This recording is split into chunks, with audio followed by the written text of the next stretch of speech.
And the burning Ticha sun, Officer Sarah Winter stauche was dealing with just another traffic call. Cars had stopped on Highway 83, not because of an accident, but because of a tiny creature blocking the road. A small bobcat kitten, trembling, crying, and refusing to move. At first, Sarah thought it was lost, maybe scared or injured. But when she stepped closer and saw a strong metal device strapped to its leg, her heart skipped a beat. The fascinating wild animal wondering by chance. It was trying to get someone's attention. Moments later, the bobcat turned towards the woods and looked back, as if to say, "Follow me, Toik." Sarah didn't know it yet, but that single decision, to trust a wild animal, would lead her straight into a life-or death mystery. And a truth so powerful, Niti would leave her in tears. The summer heat over West Texas was relentless. Highway 83 shimmered under the sun like a river of glass, and traffic had slowed to a crawl. Officer Sarah Winters, 11 years into her service with the Texas Department of Public Safety, adjusted her head and squinted at the glare. She'd seen her fair share of strange calls, escaped livestock, lost pets, even the occasional alligator from a nearby creek. But when the radio crackled that morning, the dispatcher's tone was different. Unit 247, be advised, you've got reports of a small aggressive animal blocking traffic near mile marker 143. Sarah frowned. A wild animal stopping cars. That didn't happen often. She flipped on her siren and pulled onto the highway shoulder, her racer's lights flashing red and blue across the empty stretch of desert road. As she stepped out, the air hit her like fire. Drivers had gathered on the roadside, pointing toward the median. When she followed their gaze, her breath caught.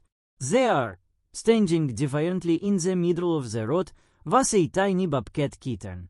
Its fur was dusted with dirt, its sides heaving from exhaustion, but its golden eyes blazed with determination. A man in a faded shirt called out, "Ma'am, it's been there nearly 20 minutes. Keeps running out and back, like it wants something." Sarah's instincts floored. Wild bobcats never acted like that. They ran from humans, never toward them. She crouched low, keeping her distance, her hand resting on her holster more out of habit than fear. The kitten stared back at her, trembling. Then, to her shock, Viti made a soft chirping sound. Not a hiss, not a growl, almost like a plea. It took a few steps forward, then turned, looking toward the thick woods lining the highway. "What are you trying to tell me, little one?" Sarah murmured.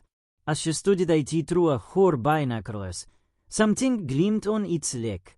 A small metal device feathered with a blue tack. Her brow furrowed. "That's not natural." She lowered her binoculars, glancing back at the crowd. "Everyone stay back," she ordered. And no sudden movement stopped. The kitten didn't flee. It didn't even flinch.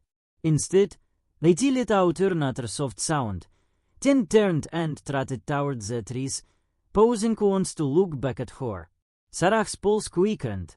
It wasn't running away. It was leading her. Something deep inside her, that quiet voice every officer learns to trust, whispered that this wasn't an ordinary animal. That somewhere beyond those trees, something, or someone, was waiting to be found. Sarah took a deep breath, grabbed her radio, and called IT in. "Dispatcher, this is Unit 247. I'm following a bobcat off Highway 83. There is something strange here. Keep me on open channel talk." And with that, she stepped into the wilderness. Onward that each step would bring her closer to a discovery she'd never forget. The forest beyond the highway was color, shadowed by oak and juniper trees. Each step Officer Sarah Winters took crunched against DRY leaves, the sound of her boots echoing in the still air.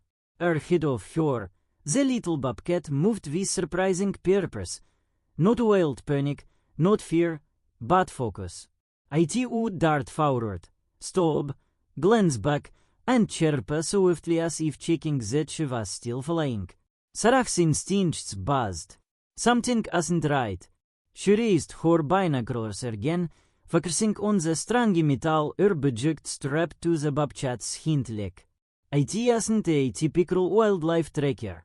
It looked human, like something that belonged to a rescue team or a hiker. She radiated in. Dispatcher, I'm observing a bobcat with a device attached to its leg. By cerebral tracking or identification tag. Requesting contact with Texas Parks and Wildlife. Within 20 minutes, a white pickup with the Texas Parks and Wildlife logo arrived. Out stepped Dr. Stephen Mitchell, a veteran wildlife biologist with sunnight skin and the calm confidence of someone who'd seen it all. Officer Winters, he greeted, adjusting his head. Heard you've got yourself one interesting cat toy. Sarah nodded, pointing toward the clearing where the bobcat sat watching them. There. See the device on its leg. Dr. Mitchell lifted his binoculars and frowned. Well, E.B., he muttered. That's not one of ours. We using colors, not leg bands toy. He squinted, adjusting his focus. Here's a number on ID. Looks like RW same 1734 toy. Sarah raised an eyebrow. What does that mean? Mitchell's face grew serious. That's not a wildlife code. That's a personal emergency marker, usually used to hikers for GPS tracking in case they get lost. Sarah blinked. You mean a hiker's distress beacon? But why would a bobcat have that? Dr. Mitchell didn't answer immediately. He stepped back, checking his tablet, scrolling through a ranger station records. Finally, he looked up, his face pale. Robert Whitley, he said quietly. Fortress Ridge State Park reported him missing last night. Is an experienced outdoorsman and a wildlife rehabilitator toy. Sarah's stomach dropped. You think this bobcat belongs to him? Mitchell nodded slowly. He's been working with her for rehabilitation and got hurt out there. This might be his only way to call for help. They both looked towards the small spotted kitten sitting at the forest's edge, staring back at them with those fierce golden eyes. The bobcat let out a small cry and took a few more steps towards the woods, then looked back, as if impatient. Mitchell's voice softened. It's leading us somewhere to it. Sarah exhaled slowly, gripping her flashlight. Then let's find out where to it. She radiated dispatcher again. Unit 247 requesting backup and medical standby. By cerebral missing person, guided by a tigde bobcat. Here, going into it. Copy Z, 247. Came the voice over the radio.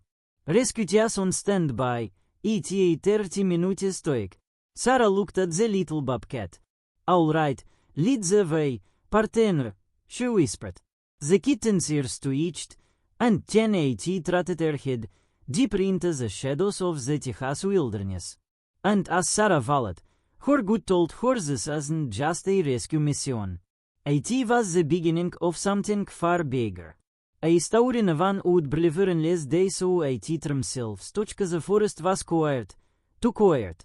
Only the soft rustle of leaves and the distant hum of cicadas broke the stillness as Officer Sarah Winters and Dr. Stephen Mitchell followed the tiny bobcat deeper into the woods.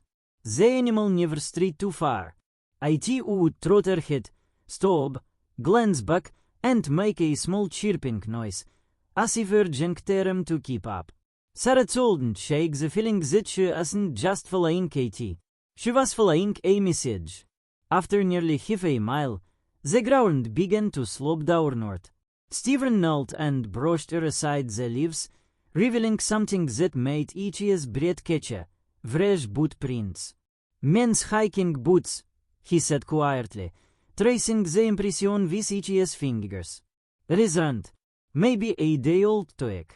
Sarah leaned over. Ten someone was out here. The missing hiker. Could be. Steven replied. He was experienced, but the terrain can turn dangerous fast. Especially if his hair took. They pressed on, following the bobcat's silent lead. The deeper they went, the thicker the forest became. Branches clouded Sarah's leaves. The air grew heavier with the smell of damp earth. Then, they entered a small clearing, and stopped cold. The ground was disturbed. A torn strap from a backpack lay tangled in the brush. A dented metal water bottle shimmered under the sun. And next to it, dark stains on the leaves. Sarah crouched. Blood, she said swiftly. Steven's eyes narrowed. Something happened here too. The bobcat paced anxiously near the edge of the clearing, its tail flicking in agitation.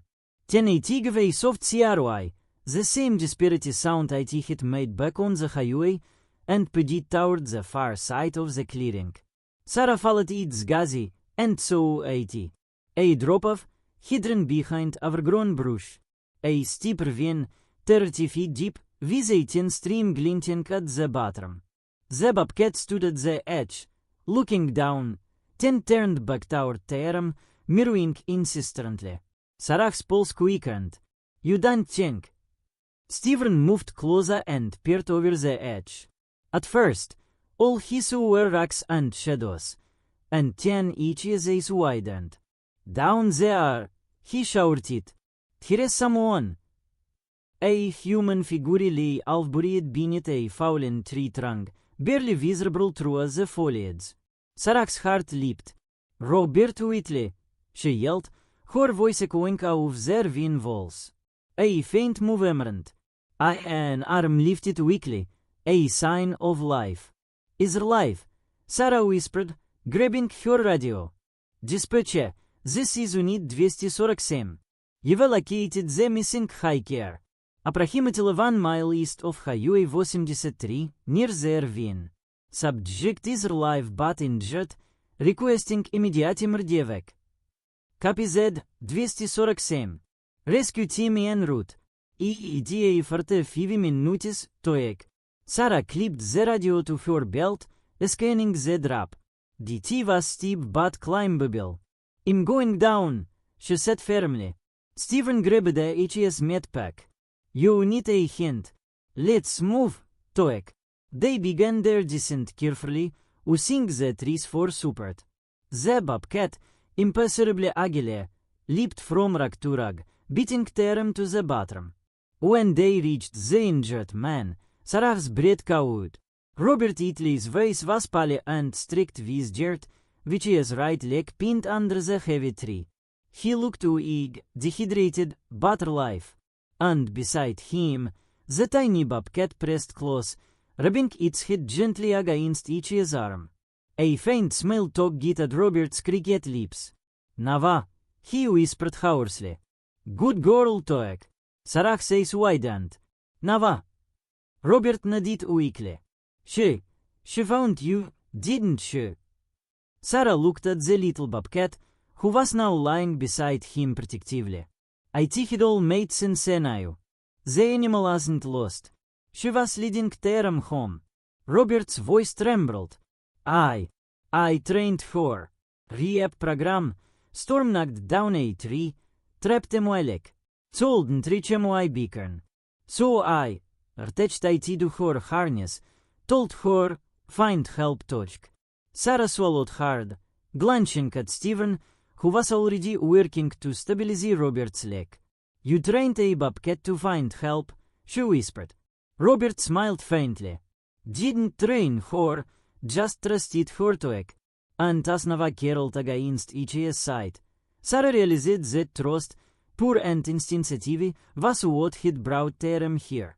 The oil had found its way back to humanity. Time seemed to slow in that ravine.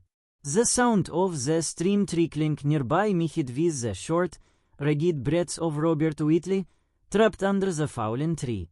Officer Sarah Winters knelt beside him, her hands trembling slightly. He was alive, but barely. His face was pale, lips dry, a sunkeren vis exoutsern. Stephen Mitchell moved quickly, pulling medical gowers and splints from each his backpack. Compound fracture of the right leg, he said urgently. By cerebral concussion. Is been here for at least 24 hours stoic. Robert's voice was a whisper. Did she bring you? Sarah looked down at the small bobcat sitting by each's shoulder, her golden eyes locked on the man she refused to leave. Yes, Sarah said swiftly. She wouldn't give up until we followed her to it. A faint smile flickered across Robert's lips. She remembered what I taught her. Smart girl toek.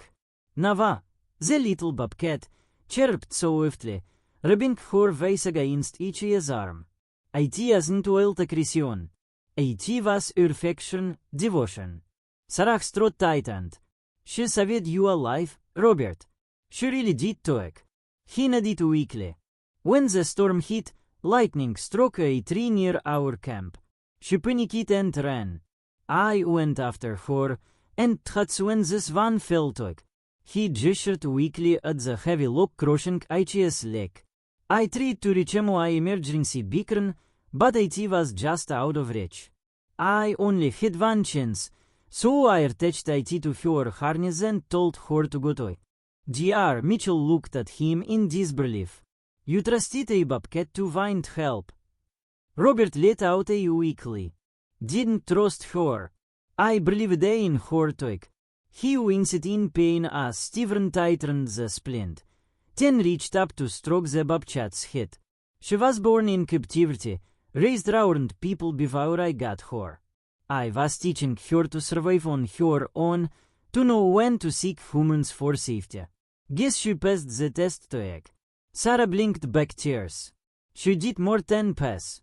She became your rescue team toek. The radio crackled. Unit 247, rescue chapter inbound. ETA 15 minutes toek. Copy. Sarah replied, her voice tight with emotion. As they waited, Nava stayed curled beside Robert, her small body pressed against him, purring swiftly. Every few moments she'd lift her head, eyes darting between Sarah and Stephen, watchful, protective. When the Merdevek team finally arrived there, ropes were lowered into the ravine. The rescuers worked carefully, cutting through the tree, lifting Robert onto a stretcher. Through it all, Nava never moved more than a few feet away. As they began hoisting Robert up, he called weakly, Nava, stay toek. But Nava cried out, a soft, desperate sound, and tried to follow. Sarah knelt quickly, blocking her path. It's okay, girl, she whispered. It's safe now. You did good toek. The bobcat stopped, panting swiftly, eyes wide and glassy. Sarah could feel the emotion radiating from her, confusion, fear, love. When the chopper lifted off moments later, the sound echoed through the trees. Nava watched it disappear, tail twitching, until the noise faded into silence. Then, quietly, she walked to the spot where Robert had been lying, and curled up there, pressing her face into the ground. Sarah's chest tightened. She's grieving, toek. Stephen placed a hand on her shoulder. She need care. I take responsibility for her until Robert recovers, toek. Sarah nodded, her voice barely a whisper. Make sure she's okay. She's a hero, Stephen toek. As they began the climb out of the ravine, Nava lifted her head one last time, watching them leave. She had done her job, followed her instincts, trusted her band, and saved the man who had once saved her. What started as a routine call about a lost animal had become something extraordinary. A story of loyalty, trust, and love that blurred the line between wild and human. Officer Sarah Winters would never forget that little bobcat on Highway 83. The one who refused to run away, because she had someone still waiting to be saved. 3 weeks had passed since the day Officer Sarah Winters followed a bobcat into the woods. A day that changed everything. The rescue hit made headlines across Texas. Men savet bij Bobcat Camp Rnern, read one paper. Others called it a miracle. A wild animal's impossible act of loyalty. But for Sarah, it isn't about headlines. It was about that moment in the ravine, the look in Navasais as the helicopter lifted Rui. A look she would never forget. Robert Whitley, the wildlife rehabilitator, had survived a compound fracture, dehydration, and shag, but he was recovering fast. And the first thing he asked when he woke in the hospital was, "It is Nava." Gr. Stephen Mitchell, true to which word, had taken the little bobcat under his care. She was safe at a temporary wildlife facility, sheltered, alert, and waiting. When Robert was strong enough, Sarah drove down to Austin to visit the rehabilitation center where he worked. The sun was bright, the air thick with the smell of cedar and grass. Robert greeted her in a wheelchair. Bitch's legs still in a brace, but his smile genuine. Officer Winters, he said warmly. "You know, I still can't believe it. She actually did it." Sarah smiled. "She didn't just find help, Robert. She led us to you. She wouldn't stop until she did it." He nodded, emotion flickering in each eyes. Navas always been different. She was abandoned young, half wild, half trusting. I raised her to be independent, but she never forgot what it meant to connect. He gestured toward a large outdoor enclosure. "Would you like to see her?" Sarah followed him through a sunlit path to a secure habitat filled with rocks, trees, and a small stream. And there, resting gracefully on a flat stone, was Nava. She was bigger now, stronger, her coat glowing with health. When she saw Robert, she lifted her head and let out a soft, familiar chirp. "Sarah froze. That's the same sound she made the day we met," she whispered. Robert smiled. "That's her way of saying hello, dog." He rolled closer to the fence, and Nava approached slowly, her golden eyes full of recognition. When she reached the edge, she pressed her head gently against the barrier, purring low and deep. "She remembers you," Sarah said softly. "She never forgot," Robert replied.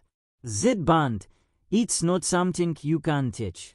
It's something that just happens to it." Over the next months, Nava's story captured hearts across the country. Her image spread online. The bobcat who saved her rescue. Donations poured in for the center, enough to launch an entirely new program. The Wildlife Ambassador Initiative. The idea was simple. Animals that shouldn't be safely released into the wild would help educate the public about wildlife conservation. And the first ambassador was, of course, Nava. At the grand opening ceremony, crowds gathered to see her. Children pointed, idioted, as she perched gracefully on a rock, "Come and curious." Robert stood beside Sarah, his voice filled with pride. "People think wild animals are led only by instinct," he said. "But Nava remains as that compassion, trust, and intelligence exist in every living creature, no matter how wild to it." Sarah nodded, watching as Nava's golden eyes met hers once again. In that brief moment, the words seemed to fall away, just two beings acknowledging what hate shared. A mystery, a rescue, and a truth beyond words. Months later, as the Texas sun dipped below the horizon, Sarah returned to visit the center one last time. The enclosures glowed in the orange light, and Nava rested atop her favorite rock, Command Regal. Sarah smiled and whispered through the glass. "You changed everything, didn't you, girl?" Nava lifted her head and made that same soft sound, gentle, familiar, grateful. And as Sarah walked back toward her car, she felt peace. Because some stories don't end when the rescue is over. Some continue, in every life they touch. Nava had come to the highway seeking help, but in the end, Shedit more ten savei life. Shurimendid the word zit even in the wildest hearts. They are can live the purest form of love.